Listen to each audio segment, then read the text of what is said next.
Hello बच्चों, कैसे हैं आप सब। Welcome to all of you in डिवसिस्ट एजुकेशन इंस्टीट्यूट स्टूडेंट्स।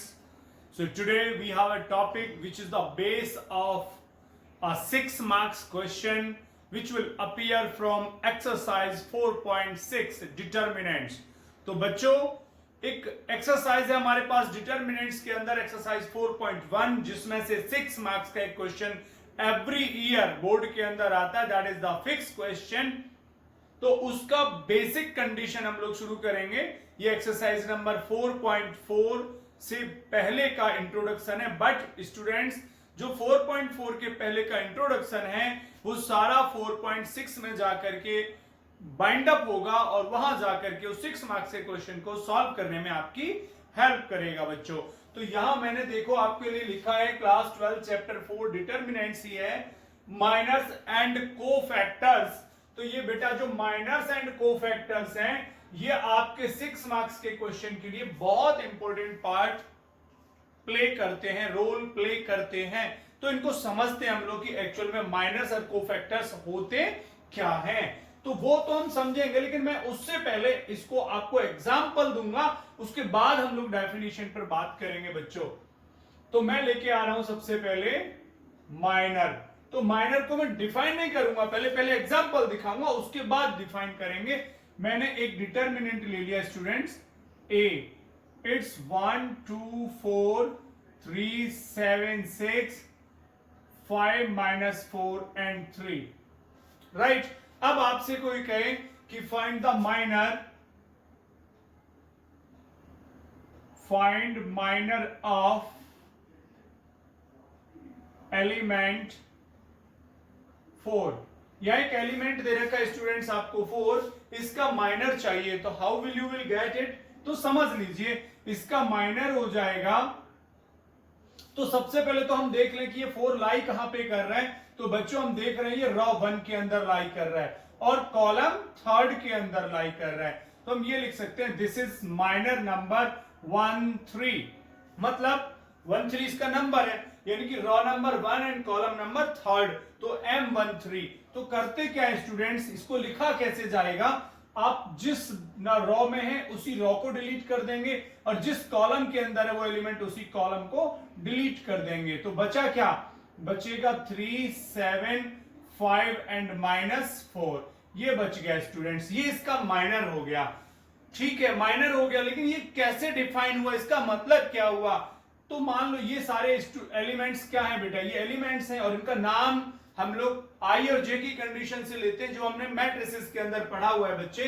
तो अब इसका एक डेफिनेशन बन गया, क्या बन गया कि माइनर ऑफ एन एलिमेंट, कोई भी एलिमेंट है तो A I J, minor of an element A I J in a determinant.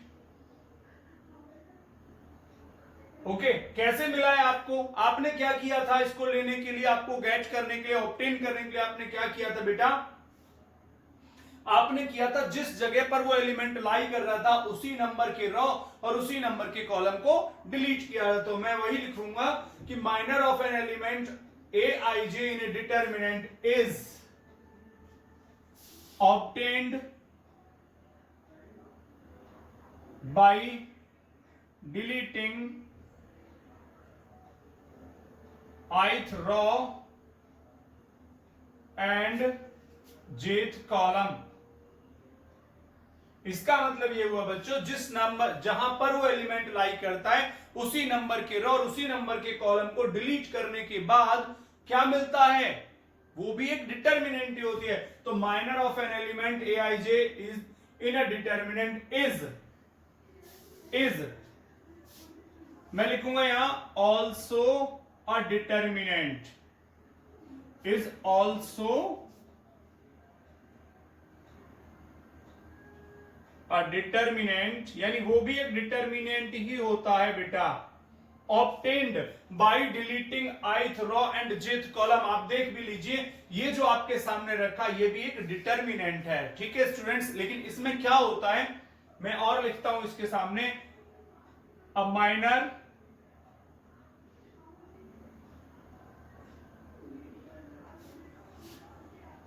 is also a determinant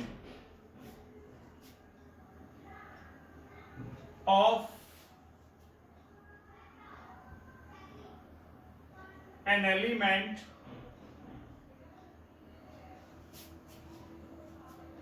of a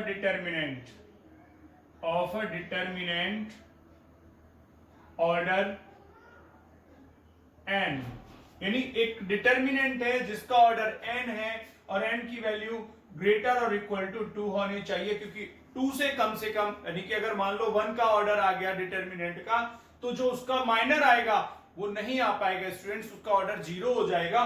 तो डिटर्मिनेंट ऑर्डर n, तो मैंने लिखा है minor is also determinant of an element, एक एलिमेंट का, of A determinant, एक determinant के element का भी वो डिटर्मिनेंट है जिसका ऑर्डर 1 है, तो इट्स ऑर्डर इज n-1।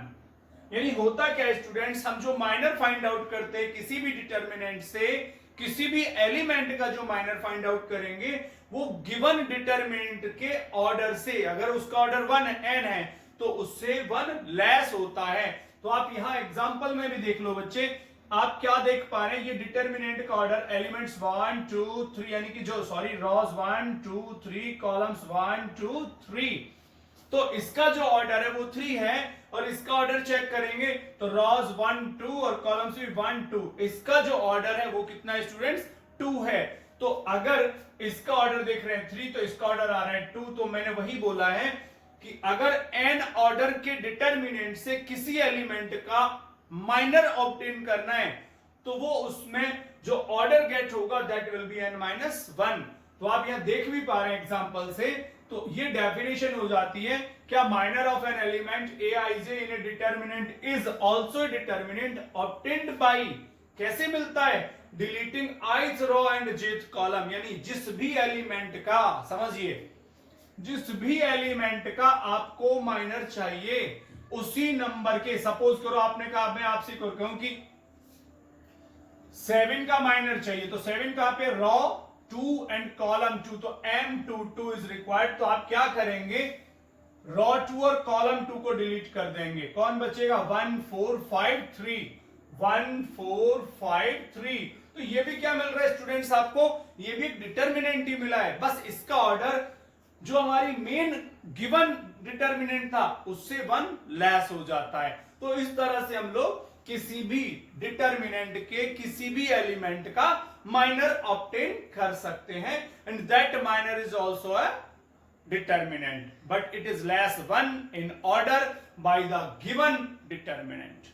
आप चेक कर सकते हैं इस चीज को। इसके साथ ही अब हम यहां पर देखेंगे कि कोफैक्टर्स क्या हैं स्टूडेंट्स, इसके बाद मैं आप लोगों को कोफैक्टर समझाता हूं, आप इसको वीडियो को पॉज करके इसको नोट कर सकते हैं तब तक। चलिए,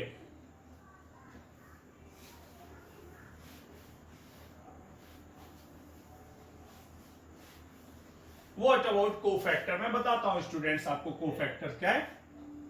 कोफैक्टर, तो अ cofactor is also a determinant, is also a minor, but with its particular sign, but हटा सकते हैं। A cofactor is also a minor with its particular sign, यानी इसका एक अपना पर्टिकुलर, अभी माइनर में आप क्या देख रहे थे, इनका कोई पर्टिकुलर साइन नहीं था, बट स्टूडेंट्स कोफैक्टर्स का अपना एक पर्टिकुलर साइन होता है। तो cofactor is denoted with aij, तो ये होगा -1 power i plus j into mij, यानी कुल मिलाकर के किसी भी नंबर का अगर आपको कोफैक्टर चाहिए, किसी एलिमेंट का कोफैक्टर चाहिए, वो उसी नंबर के माइनर के साथ होता है, यानी उसी नंबर का माइनर होता है, उसी एलिमेंट का माइनर होता है, बट उसका अपना एक साइन होता है अकॉर्डिंग टू इट्स पोजीशन, वो जिस प्लेस पर लाई करेगा उसके अकॉर्डिंग उसका साइन भी जस्टिफाई हो जाता है। अगर मैं आपसे कहूं, जैसे हमने फाइंड आउट किया था, वी वांट a22, राइट। तो मैं लिखूंगा -1 power 2 plus 2 because I and J both are 2 2 and Mij यानी M2 2. It will be -1 power 4. What is M22? That is 1453, right? तो ये स्टूडेंट्स -1 पावर 4 यानी कि इवन पावर हो गया तो रिजल्ट पॉजिटिव आना है, तो दिस विल बी 1453. अच्छा, इसका कैलकुलेशन भी फाइंड आउट करना है, तो हम क्या करते थे स्टूडेंट, 2/2 का डिटरमिनेंट अगर आपको इवेल्युएट करना है तो हम लोग क्रॉस मल्टीप्लाई करते थे, तो 1 3 जा यानी 822 की वैल्यू हो जाएगी 1 3 जा 3 -20, तो दिस इज -17, राइट। हाँ, ये भी फाइंड आउट हो जाता अगर आप कह रहे हैं कि सर इसका भी वैल्यू क्या हो सकता था, तो 3 1 जा 3 -20, दिस इज ऑल्सो -17. ओके, अगर आप और कोफैक्टर लेना चाहते हैं, यहीं से एक और कोफैक्टर ले लेते हैं, सपोज करिए वी वांट A13, हमें A13 चाहिए, तो लिखेंगे -1 power 1 plus 3 M13. It's -1 power 4 और M13 यानी रॉ 1 और कॉलम 3 को डिलीट कर दो, तो यू विल हैव 375 -4. तो ये तो पॉजिटिव आ जाएगा बच्चों, इसकी कैलकुलेशन कर दो, -12 एंड -35, तो ये कितना हो गया स्टूडेंट्स, इट इज -47, यानी कि कोफैक्टर A13 का वैल्यू आ गया -47. ऐसे हम और ले सकते हैं, अगर आपको चाहिए A32 तो it is -1 power 3 plus 2 M32. तो क्या किया स्टूडेंट्स, -1 पावर कितना हो गया 5 और M32 भाई रॉ कितना है थर्ड, कॉलम कितना है 2, तो थर्ड रॉ और कॉलम सेकंड को डिलीट करो, थर्ड रॉ और सेकंड कॉलम डिलीट कर दिया, तो हमें कौन मिलेगा 1436. 1436 क्या करेंगे क्रॉस मल्टीप्लाई, लेकिन -1 पे जो पावर है स्टूडेंट्स वो ऑड है और ऑड होने पर साइन नेगेटिव हो जाता है, तो दिस विल बी 6 -12, कितना बचेगा ब्रैकेट के अंदर -6 एंड दिस विल बी +6. लेकिन अगर स्टूडेंट्स ये माइनर होता सिर्फ, तब ये साइन नहीं होता, उस समय इसकी वैल्यू सिर्फ -6 आने वाली थी, बट कोफैक्टर होने की वजह से अब इसका वैल्यू कितना हो गया +6 हो गया. तो यही डिफरेंस होता है एक माइनर और कोफैक्टर के अंदर. ये बहुत इंपॉर्टेंट पार्ट है स्टूडेंट्स, 6 मार्क्स के क्वेश्चन के लिए बेस है ये, जो आप लोग 4.6 में सॉल्व करने वाले हैं.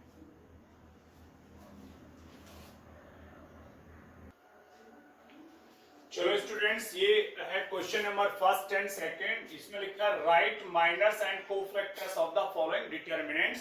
तो मैंने फर्स्ट और सेकंड दोनों का ही सेकंड पार्ट लिया है. फर्स्ट पार्ट आप लोग सॉल्व करके उनकी वैल्यू मुझे कमेंट बॉक्स में देंगे स्टूडेंट्स. डेफिनेटली आपको उन पे लिख के देना है. तो देखिए बेटा, यहां जो हम देख रहे हैं, it's order of this determinant is 2. यहां पे इसका जो ऑर्डर है वो 2 है और हमें क्या निकालने, इनके माइनस निकालने ईच एलिमेंट के. चलिए, तो सबसे पहले एलिमेंट फर्स्ट आएगा, तो हम लोग लिखेंगे माइनर ऑफ एलिमेंट ए. तो एलिमेंट ए का माइनर आएगा, तो क्या कंडीशन बताई थी कि if we are finding out the minor of A I J, तो we will delete its ith row and jth column, यानी जहां वो लाई करेगा उसी नंबर के रॉ और कॉलम को डिलीट कर दें. तो ये यहां लाई करता है स्टूडेंट्स, यानी कि रॉ 1 और कॉलम 1, तो इसी को डिलीट कर दीजिए. तो क्या बचेगा, it will be D only. तो आपको सिंबल भी लगाने की जरूरत नहीं, लगा दीजिए बिकॉज क्योंकि हम इसको माइनर का नाम देते हैं. तो ये हो गया. ऐसे ही दूसरा माइनर ऑफ सी, इसका रॉ वाइज ले लेते हैं, तो दिस विल बी, यहां है आप, तो ये और ये डिलीट कर दें, this is B. Now minor of B, तो बी यहां है आप, ये डिलीट कर देंगे, दिस विल बी सी. इसके बाद माइनर ऑफ डी, तो डी यानी ये सेकंड रॉ और सेकंड कॉलम में है, सेकंड कॉलम और सेकंड रॉ के अंदर डिलीट करिए, तो this will be only A. इसके साथ साथ उसने इसके कोफैक्टर्स भी पूछे हैं स्टूडेंट्स, तो मैं कोफैक्टर्स यहां साथ साथ ही ले लेता हूं. कोफैक्टर्स, तो पता था आपको कि कोफैक्टर्स में सिर्फ साइन चेंज होता है, तो जैसे मैंने इसकी बात की तो दिस विल बी -1 पावर। अब हम क्या देख रहे थे स्टूडेंट्स, ए के लिए this is in first row and first column, तो 1 + 1 इंटू डी, तो कितना हो गया बेटा, ये -1 पावर हो गया 2, तो दिस इज डी। सो कितना आने वाला है, डी आ गया पॉजिटिव। ऐसे ही इसका दूसरे वाला कोफैक्टर किसका हो जाएगा, सी का हो जाएगा, तो दिस विल बी -1 पावर 1 + 2। अब की बार क्यों हुआ ऐसा, row 1 but column 2 into it is B, तो ये हो जाएगा बेटा -b, क्योंकि माइनस आने वाला है। और थर्ड पार्ट में किसका था, b का था, तो इट्स माइनर इज -1 पावर। आप चेक करिए, ये रॉ नंबर तो 2 लेकिन कॉलम नंबर 1, तो 2 + 1 था कितना इसका, दैट वाज c, तो कैसा हो जाएगा, माइनस में c हो जाएगा स्टूडेंट्स। इसके बाद हमारा बचा फोर्थ पे, दैट्स इज d, तो ये हो जाएगा -1 पावर 2 + 2। कैसे हुआ 2 + 2 स्टूडेंट्स, रॉ 2 एंड कॉलम 2 था, कितना a था, तो दिस वाज a, तो रिजल्ट में आ गया पॉजिटिव a स्टूडेंट्स। तो ये हमारा 2/2। ऐसे हम यहां ले लेते हैं, इसमें आ जाते हैं, तो पहले हम लोग ना माइनर्स लेते हैं, माइनस सभी एलिमेंट्स का मैं ले लूंगा 1/1। तो पहले मैं सीधे सीधे लिख रहा हूं कि 1 का माइनर ले रहे हैं हम लोग, किसका माइनर ले रहे हैं, 1 का। तो जहां ये लाई करता है स्टूडेंट्स, जरा देखिए क्या होगा, ये यहां लाई कर रहा है, तो इसी रो और इसी कॉलम को डिलीट कर दें आप, तो क्या मिलने वाला है, 5 -1 1 एंड 2। आप इसका क्रॉस मल्टीप्लाई करके कैलकुलेशन भी कर सकते हैं। सो दिस विल बी 10 और माइनस माइनस हो जाएगा +1, दैट इज 11, राइट। और अब दूसरा ले लिए माइनर ऑफ 0, तो 0 में आप यहां है स्टूडेंट्स, ये रॉ और ये कॉलम डिलीट हुआ, तो बचा 3 -1 0 एंड 2। क्या करते हैं हम लोग, क्रॉस मल्टीप्लाई, तो ये कितना हो गया, 2 1 2 3 जा 6 -0, so this is 6। Minor of 4 ये वाला एलिमेंट है 4, तो रॉ 1 कॉलम 3rd, ये बचेगा 3 5 0 1। क्रॉस मल्टीप्लाई करिए, 3 -0, दिस इज 3। इसके बाद नेक्स्ट एलिमेंट ले लो, यहां आ जाएंगे हम लोग ऑफ 3, तो इसका माइनर आप लोगे, तो यहां पर जब आप खड़े हैं बेटा, तो देखिए रॉ तो 1 कॉलम तो 1 है, लेकिन रॉ सेकंड है, डिलीट कर दीजिए, तो this will B 0 4 1 2। Cross multiply करिए, 0 -4, this is -4। And now about 5 का माइनर लोगे, तो यहां आप खड़े हैं बेटा, ये रॉ और यही कॉलम डिलीट हो गया, बचेगा 1 4 0 2। क्रॉस मल्टीप्लाई कर दो, तो 2 -0, it is 2। Then minor of element -1,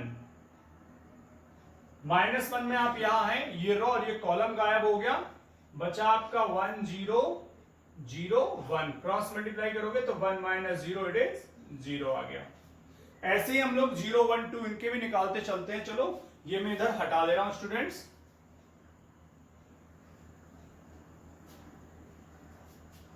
देखिए now minor of element is this 0, यानी ये वाला, तो हम यहां खड़े, ये रो और ये कॉलम गायब हो जाएगा, कौन बचेगा 0 4 5 एंड -1। क्रॉस मल्टीप्लाई करो, 0 -20, this is -20। Now minor of element 1, so this will B, यहां आप हैं तो रो ये और कॉलम ये, तो 1 4 3 -1, 1 4 3 एंड -1। क्रॉस मल्टीप्लाई करोगे तो -1 -12, this is -13। Now minor of element 2, तो यहां है तो ये रो और ये कॉलम गायब हो गए, 1 0 3 5। क्रॉस मल्टीप्लाई कर दो, 5 -0, दिस इज 5। तो स्टूडेंट्स ये क्या हो गया, ये तो हो गया माइनस। अब बात करते हैं इसके कोफैक्टर्स की। तो कोफैक्टर्स में आपको एक बात तो समझ में आ गया कि हम क्या करते हैं, -1 पावर i + j करते हैं। वैसे एक और बात अपने माइंड में आप सेट रख सकते हो, ये तो एक मेथड हो गया, फॉर्मूला हो गया, तो हमें पता है ये पॉजिटिव आया था और ये नेगेटिव आएगा। इसी तरह ये पॉजिटिव आया, ये नेगेटिव आएगा, ये पॉजिटिव, ये नेगेटिव आएगा, ये पॉजिटिव और ये नेगेटिव और ये फिर से पॉजिटिव। यही जो सिंबल हम लोगों ने देखे थे कि भाई किसी एलिमेंट का सिंबल कैसे लाते हैं डिटर्मिनेंट में बच्चों, तो कोफैक्टर्स में भी बिल्कुल वैसा ही आने वाला है। तो कोफैक्टर्स में अब यहां पर ना नंबरिंग डाल देता हूं, इसको मैं बोलूंगा A11, ठीक है। तो A11 में क्या माइनर की वैल्यू आने वाली है, कौन है 11। हाँ, साइन कैसा हो जाएगा इसका, पॉजिटिव। नाउ A12, तो A12 पर कैसा साइन लगाना है आपको, माइनस, ठीक है। और एलिमेंट जरा चेक कितना करना है, 6, तो कितना हो गया -6। ध्यान देते चलें। A13 का साइन कैसा आएगा, पॉजिटिव आएगा, बिल्कुल आएगा पॉजिटिव, आपको पता है, देख भी रहे हैं आप, और नहीं भी देख रहे हैं तो वही लिखेंगे। ये क्या है, रो 1 कॉलम 3, तो आप लिखते -1 पावर 1 + 3, यानी कुल मिलाकर के -1 पावर आ जाता 4, यानी पॉजिटिव ही आने वाला था, तो इसीलिए मैंने सीधे सीधे पॉजिटिव ले लिया। और M13 यानी कि 1 2 3, ये रहा, दिस इज 3, तो रिजल्ट 3 आ गया। अब M21 रो 2 कॉलम 1 नेगेटिव आने वाला है। अच्छा, एक और बात बताऊं आपको, यहीं से पता लग जाएगा कैसा आएगा, वो भी याद रखने की जरूरत नहीं है बेटा। अगर इनका टोटल इवन आता है तो पॉजिटिव, और टोटल ऑड आता है तो रिजल्ट नेगेटिव, बाहर वाले साइन का। देखो 1 + 1 2 आया पॉजिटिव, 1 + 2 3, तो इसलिए नेगेटिव। अब 1 और 3 कैसा आएगा, 4, तो पॉजिटिव इवन के लिए। और 2 1 3 कैसा हो गया, ऑड, तो फिर से नेगेटिव। 2 1 3 यानी कि ये 3 का, तो एलिमेंट 3 यहां देख रहे हैं, इसका माइनर कितना हुआ है, -4। कैलकुलेशन में 4 आ गया। ऐसे ही A22, 2 + 2 4 है, इवन नंबर है तो पॉजिटिव रहेगा, लेकिन A22 कौन था, 5 है, इसका कौन है, -2। उसके बाद आ जाएगा बच्चों A23, 2 + 3 ऑड हो गया ना, तो माइनस लगेगा। 2 + 3 के लिए 5 हो जाएगा, तो ऑड से माइनस लगेगा, लेकिन एलिमेंट कौन था, -1, और -1 का माइनर कौन है, 0, तो भाई 0 तो 0 ही रहेगा चाहे कैसा भी हो। उसके बाद आता है A31, क्योंकि यहां आ गया आप, तो पॉजिटिव लग रहा है, वैसे भी 3 + 1 करोगे तो भी पॉजिटिव है। अच्छा, 0 का माइनर कौन था, दिस इज -20, तो रिजल्ट में -20 ही आना है। उसके बाद आ गया A32, 2 + 3 कितना हो गया, 5, तो 5 तो ऑड है, तो साइन नेगेटिव रहेगा। A32 का माइनर कौन था, -13 था, तो ये कितना हो गया बेटा, 13। और A33, 3 + 3 कैसा होता है, 6, यानी कि इवन नंबर, यानी पॉजिटिव। और 2 का कौन था माइनर, दैट इज 5, तो इसका रिजल्ट भी क्या आने वाला है, 5 स्टूडेंट्स। तो आपने देखा कि माइनस और कोफैक्टर्स में एक ही वेरिएशन होता है student, that is of sine. अच्छा, साइन में आप समझ जाइएगा, अगर उसका जो प्लेस है उसकी टोटलिंग, यानी प्लेस का मतलब number of row and number of column, अगर वो इवन आता है तो साइन पॉजिटिव लगेगा, बाहर वाला, रिजल्ट का नहीं, साइन बाहर का पॉजिटिव होगा। और अगर वो ऑड आता है, पॉजिटिव ये होगा, सॉरी, अगर वो ऑड आता है तो साइन नेगेटिव हो जाएगा। बस ये ध्यान आपको रखना है केवल कोफैक्टर्स के लिए, और कोफैक्टर्स को बहुत इंपॉर्टेंट तरीके से सीख लें, समझ लें, क्योंकि आएगा base of 6 marks question for 4.6 marks. Cofactors जरूर फाइंड आउट करने होते हैं स्टूडेंट्स, क्योंकि क्वेश्चन सॉल्व ही नहीं हो सकता। और हाँ, एक बात आपको मैं बता दूं, सीबीएसई में स्टेप मार्किंग होती है, अगर आपके 6 के 6, सॉरी 9 हो गए, 9 के 9 कोफैक्टर्स भी ठीक होते हैं, तो आपका 1.5 मार्क्स कहीं नहीं गया, सीधा सीधा मिल जाता है। बाकी सारा क्वेश्चन गलत हो तो भी 1.5 मार्क्स आपको मिलेगा, सिर्फ कोफैक्टर्स ठीक होने की वजह से स्टूडेंट्स।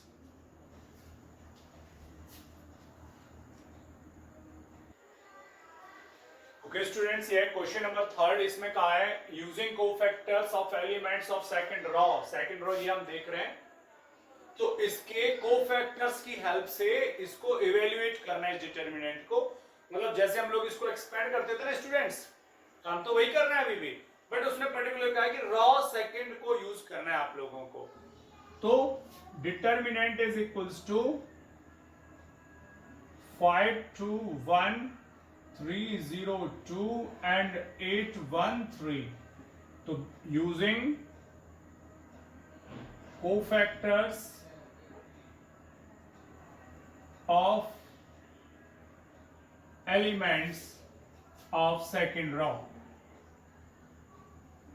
तो सेकंड रो हमारे सामने ये है, और हम जानते हैं सबसे पहले अगर एलिमेंट हम इसको लेते हैं 2 को, तो एक बात हमारे सामने फिक्स है स्टूडेंट्स कि दिस विल बी नेगेटिव। क्यों नेगेटिव होगा? बहुत सिंपल सी बात है, आपके सामने नेगेटिव क्यों आएगा भाई? आप देखें ये रॉ 2 और कॉलम 1 में लाई कर रहा है, यानी रॉ का वैल्यू है 2 और कॉलम का नंबर है 1, दोनों को ऐड करोगे तो 3 आएगा, और 3 आएगा तो बेटा कैसा हो जाएगा? नेगेटिव हो जाएगा, राइट। अब जहां आप खड़े वहीं रॉ को और उसी कॉलम को डिलीट कर दीजिए। कर दिया ये डिलीट आपने, कौन बचा? 3 8 2 3। उसके बाद का जो नंबर है दैट इज पॉजिटिव, फिर जीरो का पॉजिटिव नेगेटिव से कोई खास असर आता नहीं है। तो यहां आप खड़े हैं, ये रॉ और ये कॉलम डिलीट करो तो दिस विल बी 5 8 1 3। अगर आप इसको नहीं भी लिखते तो चलता, क्योंकि जीरो की मल्टीप्लाई होने से रिजल्ट जीरो ही आएगा इस वाले पोर्शन का। And now it is negative again 1, क्योंकि आपको पता है ये रॉ नंबर तो 2 है, कॉलम नंबर हो गया थर्ड, और 2 + 3 5। तो यहां खड़े तो ये रॉ और ये कॉलम डिलीट, तो 5 3 1 2। हमारे पास तरीका आपको पता है, -2 क्रॉस मल्टीप्लाई करिए, 9 - 2 8 जा 16। ये तो जीरो हो गया, बिना सोचे समझे कर दो, माइनस इट इज 1 और 5 2 जा 10 -3। तो स्टूडेंट्स इसका वैल्यू -2 और ये कितना हो गया? -7 बचा, और यहां से ये -1 और अंदर से 7 बचा।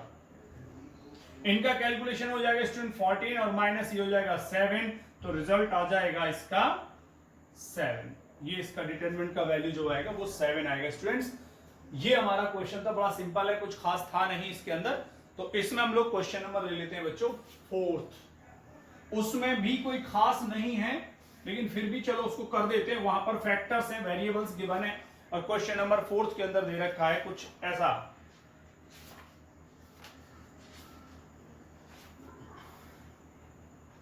Using the cofactors of third column, question number 4 देख रहे हैं। Using cofactors of elements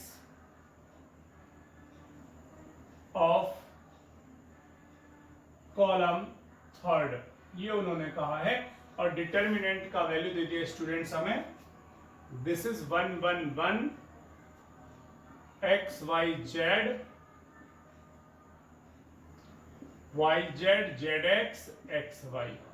हमें इसको इवेल्युएट करना है स्टूडेंट्स। तो थर्ड कॉलम हमारे सामने ये है, इसको इसकी हेल्प से करना है। तो डिटर्मिनेंट इज इक्वल टू, अब जरा ध्यान दीजिए, यहां से हम लोग शुरू करेंगे। ये कौन है? रॉ 1 और कॉलम थर्ड, यानी कि 1 + 3, तो कैसा हो गया जी? 4 हो गया। यानी जो साइन आएगा पहला वो पॉजिटिव आएगा, वाई जेड। अगर आप यहां खड़े हैं तो ये कॉलम और ये रॉ डिलीट करिए, 1y 1z। यहां जाएंगे जेड एक्स नेगेटिव हो जाएगा नेचुरली। जब आप यहां खड़े तो ये रॉ और ये कॉलम गया, तो 1x 1z। उसके बाद फिर से प्लस हो गया xy यहां, तो ये रॉ और ये कॉलम गया, तो 1x और 1y बचा स्टूडेंट्स, राइट। अब हमें करना क्या है? क्रॉस मल्टीप्लाई करनी है अंदर। तो this will be z minus y, it is zx, इधर z minus x plus xy, this is y minus x। Multiply कर देते हैं, ये हो जाएगा yz square minus y square z minus z square x plus z x square, and this is x square y minus x, sorry x y square minus x square y. अच्छे students, इनको cyclic factors बोलते हैं, जो काफी पहले time में CBSE के 10th standard में होते थे, बट अब नहीं है। लेकिन मैं बताऊंगा कि साइक्लिक फैक्टर्स को हम लोग सॉल्व कैसे करते हैं। देखिए हमारे पास है 3 वेरिएबल्स हैं, एक्स वाई और जेड। उनका साइकिल बनाते हैं, पहले एक्स फिर वाई फिर जेड। तो यानी सबसे पहले एक्स की लार्जेस्ट पावर, फिर एक्स की स्मॉलर पावर, फिर वो टर्म्स लेंगे जहां एक्स गायब हो जाएगा। तो एक्स की लार्जेस्ट पावर हम देख रहे हैं, this is z x square and this is x square y. तो इसको हम लोग उसी सीरियल में एडजस्ट करेंगे। तो मैं ले रहा हूं सबसे पहले माइनस में एक्स स्क्वायर वाई और यहां पर जेड एक्स स्क्वायर, यानी ये माइनस एक्स स्क्वायर वाई और ये जेड एक्स स्क्वायर। ये मैंने वाई वाला टर्म पहले लिया, जेड वाला बाद में, क्योंकि साइकिल के अकॉर्डिंग अगर मैंने एक्स स्क्वायर की पावर्स को पहले लिया है तो वाई पहले आएगा और जेड उसके बाद में आएगा, इसलिए ऐसा किया।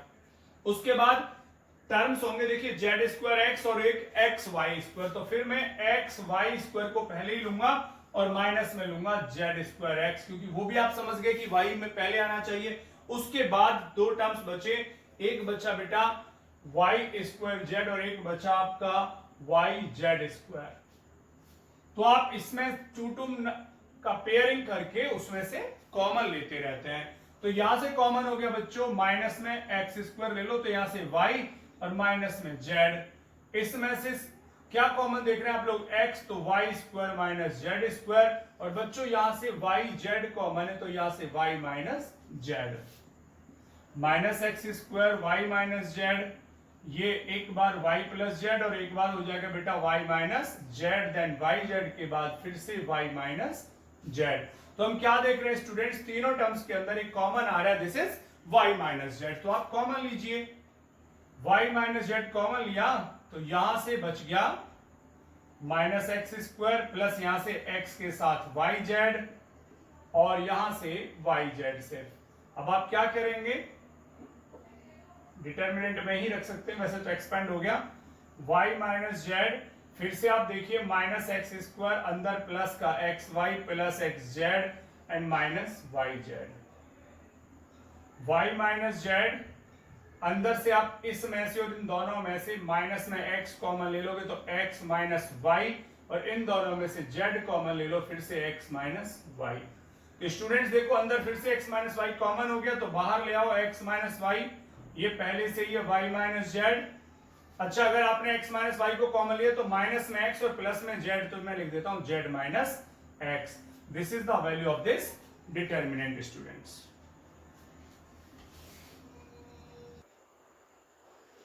चलो स्टूडेंट्स, क्वेश्चन नंबर 5 है, इस एक्सरसाइज का लास्ट वन है। वैसे तो एमसीक्यू कैटेगरी का, लेकिन इसके अंदर एक कॉन्सेप्ट है जो आपको पता होना ही चाहिए। तो इसमें एक डिटर्मिनेंट है जिसके अंदर एलिमेंट्स दे रखे हैं, वो कह रहा है if a I j is A cofactor, ये कैपिटल ए तो कोफैक्टर को रिप्रेजेंट करता है, is A cofactor of element A I j, small a I j element को रिप्रेजेंट करता है, then value of determinant can be obtained by, यानी इनमें से किस आइडेंटिटी से, किस फॉर्मूले से इस डिटर्मिनेंट की वैल्यू आ सकती है। तो देखो समझने की बात क्या है इसके अंदर, सबसे पहले स्टूडेंट्स हमारे पास रूल क्या होता है, हम जिस नंबर के एलिमेंट को ले रहे होते हैं उसी नंबर का कोफैक्टर भी फाइंड आउट किया जाता है। यानी आपको क्या ध्यान रखना है कि एलिमेंट का नंबर और कोफैक्टर का नंबर दोनों सेम आने चाहिए। ओके, आप किसी भी रॉ से करो, कॉलम से करो, कोई मैटर नहीं करता, मैटर करता है क्या बात, क्या कि A I J and A I J serial must be same, इनका सीरियल सेम होना चाहिए। अगर वो सेम है तो कोई प्रॉब्लम है नहीं कि वो वैल्यू है।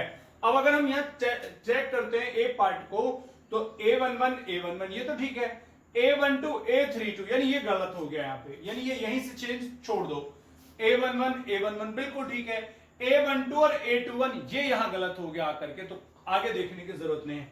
A21 A11 ये तो पहले पार्ट में ही गलत है। तो अब आ जाते हैं हम डी पर, A11 तो A11, A12 A21 तो A21, A31 तो A31, बिल्कुल सही है स्टूडेंट्स।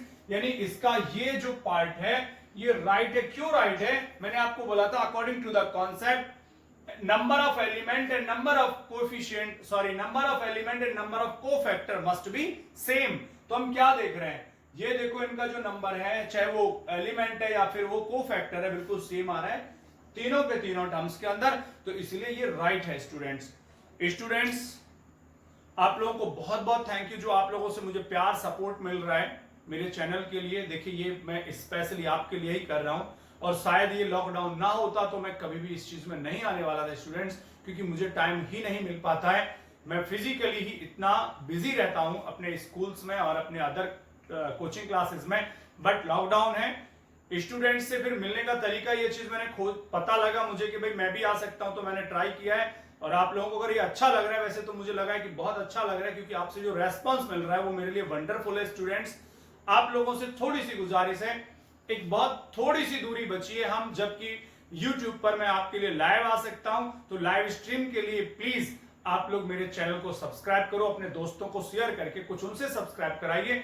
बहुत करीब पहुंच चुका हूं मैं उसके, और Thank you to all of you. Thank you very much, students.